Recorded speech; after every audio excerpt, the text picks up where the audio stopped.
Հարգելի լրագրողներ, հարցեր խնդրեմ, Սիվիկ, ձեր հարցը։ Պարոն Հովհաննիսյան, Տիկին Ղազարյան, երեկ ուժեղ Հայաստան կուսակցության առաջնորդ Սամվել Կարապետյանը դատական նիստից հետո ի պատասխան իմ գործընկերոջ հարցին որքան է գնահատում իր շանսերը, արձագանքել է 100% եւ նաեւ հավելել է, որ չի պատրաստվում դառնալ ընդդիմություն։ Փաստորեն քաղաքացիական պայմանագրի եւ ընտրապայքարի մասնակցող մյուս ուժերի շանսերը այսպիսով գնահատվում են 0 ըստ պարոն Կարապետյանի հաշվարկի։ Կխնդրեմ ձեր մեկնաբանությունը այս հաշվարկի վերաբերյալ եւ մի նկատառում հիշեցում էլ վստահ եմ հիշում եք, որ 2013 թվականի նախագահական ընտրություններից առաջ ի պատասխան համանման հարցի նախկին նախագահ Սերժ Սարգսյանը ասել էր շանսս որն է 100-ից 90 խփեմ, 80, 70, ինչքան ուզես, այդքան խփեմ։ Շնորհակալություն։ Դե չգիտեմ Սամվել Կարապետյանների հաշվարկների տրամաբանությունը, նախ Սամվել Կարապետյանը ոչ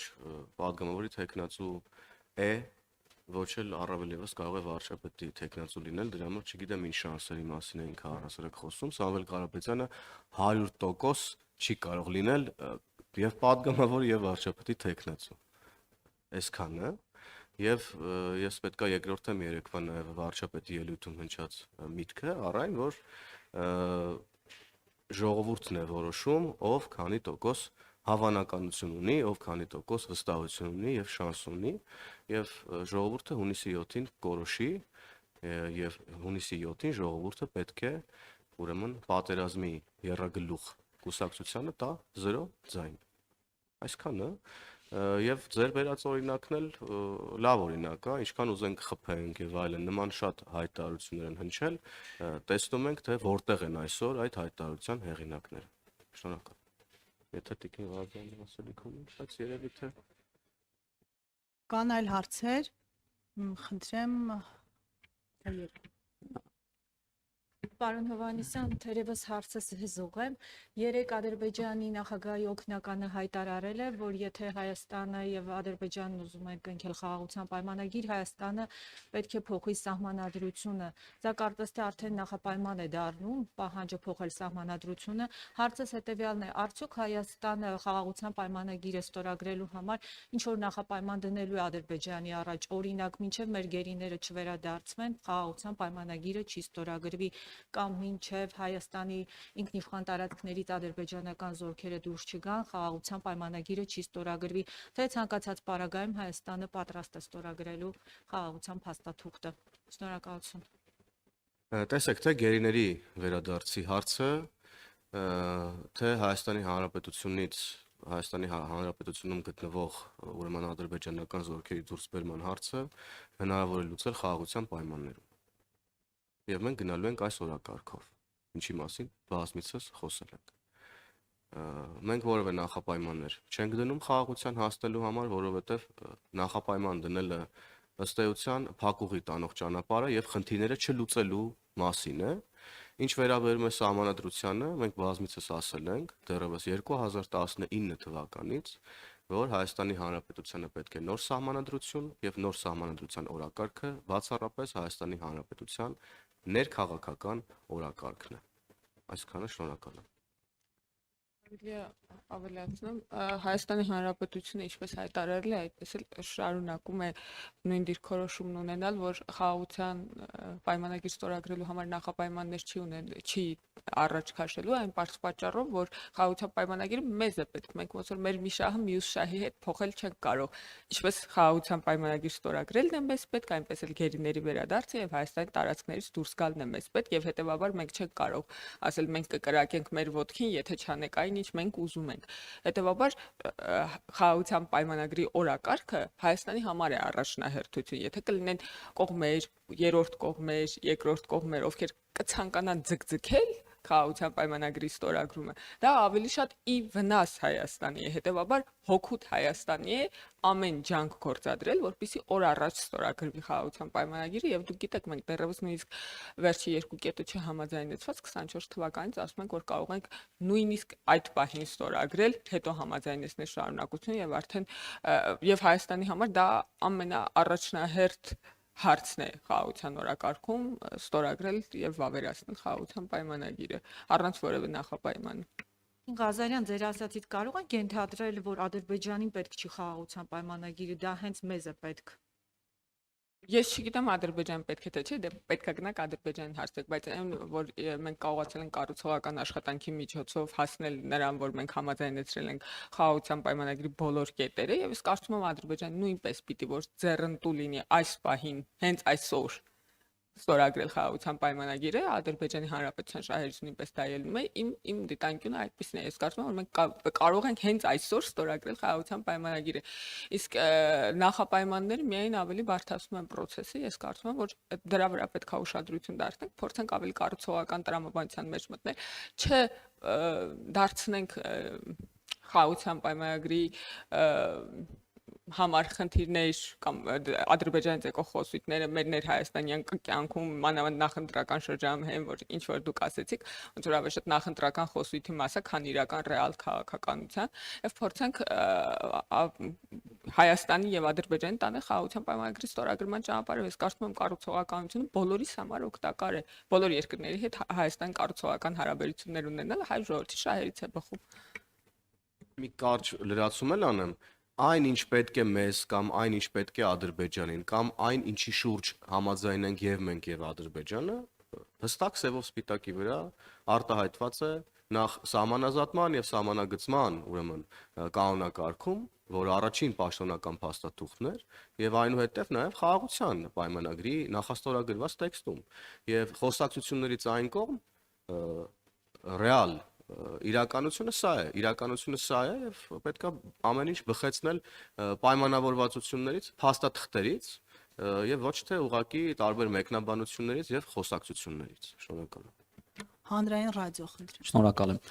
Օգտվելով այն առիթից, որ մենք լրագրողներս այսօր շատ քիչ ենք, մնացածը կառավարությունում են, մի քանի հարց ուղղեմ։ Առաջինը նա է, որ երեք եւս մեկ անգամ Նիկոլ Փաշինյանը հայտարարեց, որ Ղարաբաղյան շարժումը շարունակելու թեման փակ է եւ չի քննարկվում։ Մեզ հետաքրքրում է օրինակ քաղաքացիական պայմանագիրը ինչ է առաջարկում օրինակ այն արցախցիներին, ովքեր տեղահանվել են բռնի ուժով, օրինակ մարդիկ ասում են մենք ցանկանում ենք գնալ մեր տներ կամ վերադառնալ, այս օրակարգը արդյոք Ադրբեջանի հետ հարաբերություններում արծարծվում է եւ նման մարդիկ ինչ պատասխան են ստանալու։ Երկրորդ հարցը վերաբերում է առաջիկայում ապրիլի 24-ն է, արդյոք անկախության հռչակագրի 11-րդ կետով սահմանված դրույթով իշխող կուսակցությունը դեռ առաջնահերթություն է համարում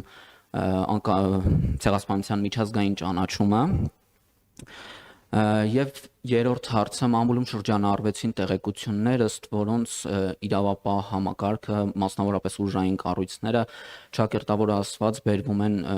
առաջին աստիճանի պատրաստվածության, քանի որ ընդդիմությունը ինչ որ հավաքներ է ուզում անցկացնել եւ այլն, սա իրականությանը համապատասխանում է թե ոչ եւ արդյոք ընդդիմությունը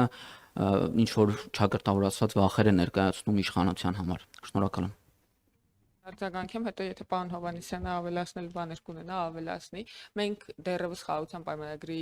քննարկման ժամանակ, երբ բաց չէր տեքստը եւ բանակցություններ էին ընթանում, հայտարարել ենք եւ հիմա էլ մեր դիրքորոշումը շարունակում է մնալ նույնը, որ մարդկանց տեղաշարժերի վերաբերյալ որևէ տիպի փախստականների տեղաշարժերի վերաբերյալ համաձայնություն միջպետական մակարդակում չի լինելու եւ եթե անհատ քաղաքացիների կողմից ինչ որ հիշում եք միջև վերջերս մի քանի հոգի մնացել էին Ղարաբաղի տարածքում եւ վերջերս վերադարձան անհատ քաղաքացիների կողմից տեղաշարժի առումով եւ որ ազատ կլինի տեղաշարժը անհատական որոշումներ կկայացվեն որևէ տեղ մնալու դա արդեն կլինի այդ պահի իրավակարգավորումների իրավահարաբերությունների հարց չի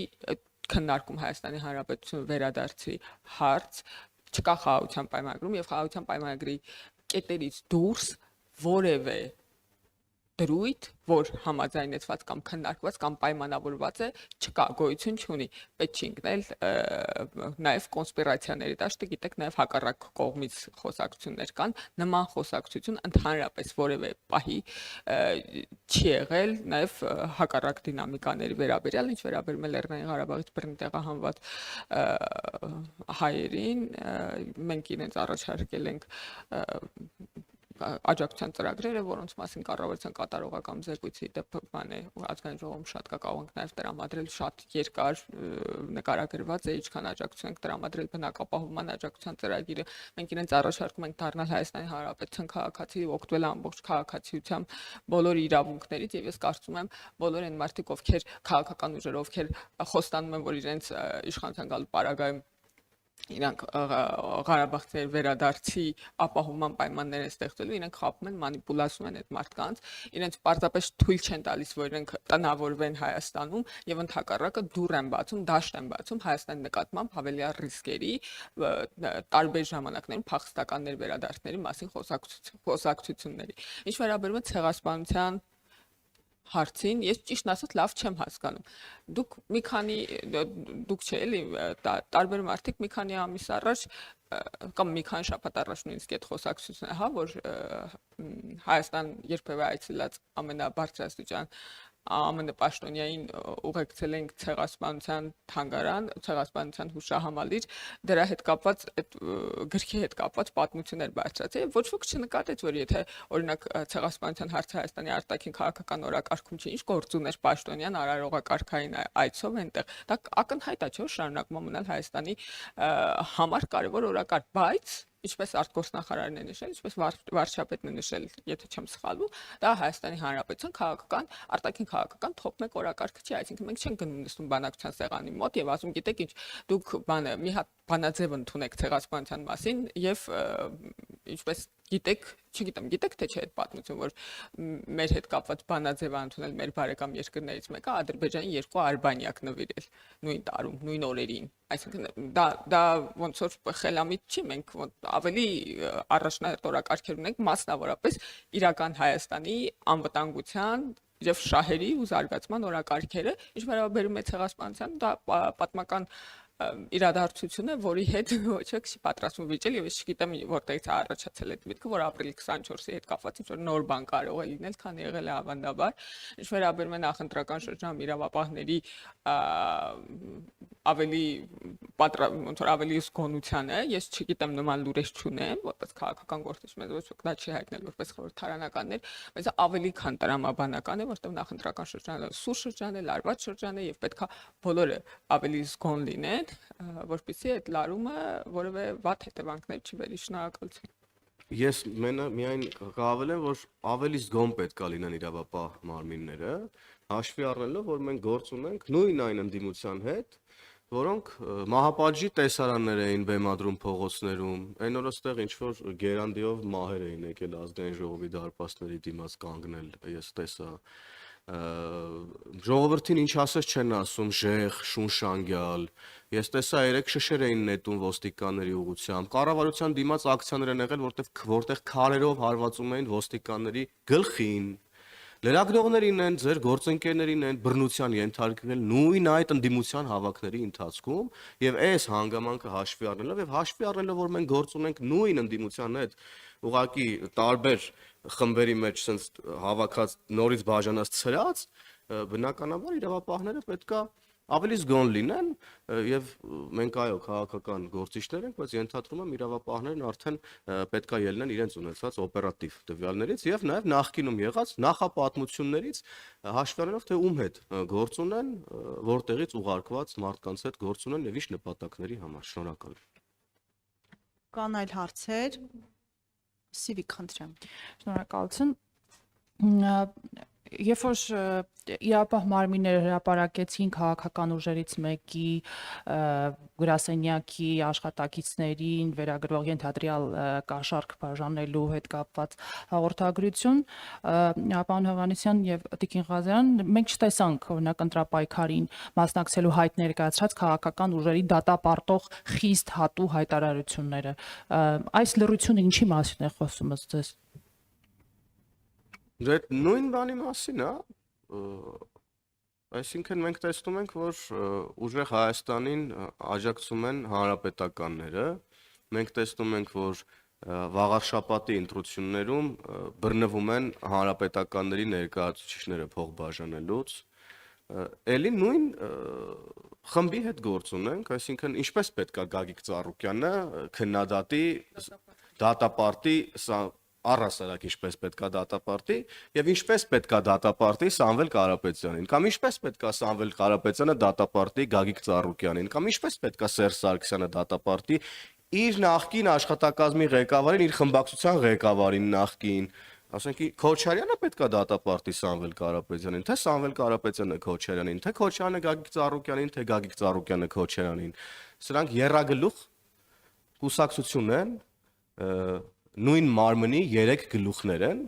եւ իրանք իրար չեն վնասելու, իրար չեն վնասելու եւ